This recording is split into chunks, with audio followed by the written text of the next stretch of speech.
চট্টগ্রামে অবস্থান কর্মসূচি পালন করছে একীভূত ৫ ব্যাংকের আমানতকারীরা। সকালে নগরীর নিউ মার্কেট মোড়ে জড়ো হন তারা। এরপর মিছিল নিয়ে বাংলাদেশ ব্যাংক আঞ্চলিক শাখার সামনে যাওয়ার চেষ্টা করলে জিরো পয়েন্টের সামনে আমানতকারীদের বাধা দেয় পুলিশ।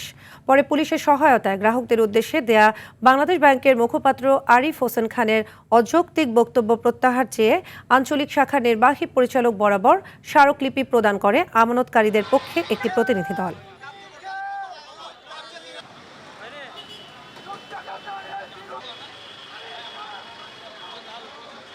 আজকে ওনারা একটা বৈঠক করবে, আমরা আশা করছি আজকে আমাদের ব্যাপারটা নিয়ে ওনারা আলোচনা করবেন, আমাদেরকে একটা সঠিক সিদ্ধান্ত দিবে। আমাদের ন্যায্য অধিকারের জন্য ওনারা নিশ্চয়ই অনেক সঠিক সিদ্ধান্ত আমাদেরকে দিবে।